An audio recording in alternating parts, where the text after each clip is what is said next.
First stepping out of the Congo, the silverback gorilla. This is raw power wrapped in fur and muscle. When we talk about strength, the numbers are almost unbelievable. A silverback can bench press a small car. Their arms are packed with muscle, designed for climbing, grappling and crushing. And that bite is bone-crushing force, powered by jaws built to tear through tough vegetation. Those 2-inch canine teeth aren't just for show, they're weapons. In a fight, the gorilla doesn't dance around. He stands his ground, beats his chest and dares you to come closer. He's a grappler, a wrestler, a powerhouse who will grab you, slam you and bite down until something breaks. Now, enter the African lion, the king of beasts for a reason. If the gorilla is a heavyweight boxer, the lion is a special forces operator with knives on his feet. Male lions push substantial weight and stretch impressive lengths. But the real weapons? 4-inch retractable claws designed to hook into flesh and hold on. That bite might sound weaker than the gorilla's on paper, but here's the thing. Lion teeth are made for killing. Those 4-inch canines are designed to slide between vertebrae, puncture tracheas, and sever arteries. Lions don't fight to intimidate, they fight to eat. They've been taking down buffalo, zebra, and wildebeest since the moment they could walk. Every swipe, every lunge, every bite is practiced and perfected. So let's set the scene. Somewhere in Africa, where the forest meets the savanna, a place where these two territories could theoretically overlap. The lion is patrolling, maybe hunting. The gorilla is feeding with his troop. They lock eyes. The gorilla puffs up, roars, beats that chest. It's a display that would send most animals running, but the lion doesn't run, the lion stalks. Here's where things get interesting.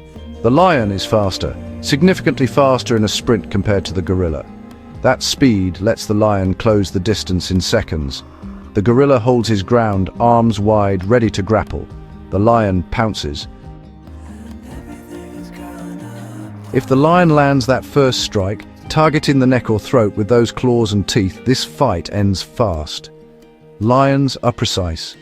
They've killed 1,000 times. One clean bite to the cervical spine or jugular, and the gorilla drops before his strength ever comes into play. But what if the gorilla catches him? What if those massive hands close around the lion's body? Now we see the strength difference. The gorilla grips, squeezes, and starts landing blows with those tree trunk arms. That crushing bite finds the lion's ribs, his shoulder, his spine. The lion is tough, incredibly tough, but bones can only take so much. If the gorilla gets control, if he pins the lion and starts delivering repeated crushing blows, the tables turn completely. This is the clash. Speed and precision versus raw, overwhelming power. Let's bring in the science. We have to look at evolution and design. The lion is an apex predator, literally built to kill. Every part of his body is optimized for combat. The flexible spine for pouncing, the claws for gripping, the teeth for that killing bite. The gorilla, well, the gorilla is built for defense and dominance displays. His strength is real, incredibly real, but it's not backed by generations of hunting experience. Then there's psychology. The lion wants to fight. That's what he does. The gorilla wants you to go away so he can go back to eating leaves. If the lion doesn't back down, and, well, lions don't back down, the gorilla is fighting an opponent who actually enjoys this. Now factor in durability. Lions take hits, they fight other lions, they get kicked by zebras, and just keep coming. That mane? It's not just decoration, it protects the neck during fights. The gorilla is tough, but he's not armored. Those claws will find flesh. So, who wins? In most scenarios, the lion takes it. Not because the gorilla isn't strong enough, but because the lion is built for exactly this moment. He's faster, he strikes first, and he targets the places that end fights instantly.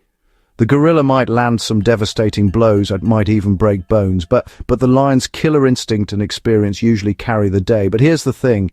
If the gorilla gets that first hold, if he clinches before the lion lands the killing bite, then we have a different story. Then we see what raw power does to a cat. Then the lion is the one getting slammed, crushed, and bitten. This isn't a mismatch. It's a coin flip decided by who strikes first and where. So here's the final verdict. In an open field, the lion wins more often than not. He's too fast, too experienced, too precise. But in dense forest where the gorilla can use terrain and limit the lion's movement, the odds shift. And if that gorilla gets his hands on the lion early, the king of the jungle might just meet his match. The gorilla is strength, the lion is instinct. And in the animal kingdom, instinct usually eats strength for dinner. If you enjoyed this breakdown, hit that like button and subscribe for more animal face-offs. And let me know in the comments, what fight do you want to see next?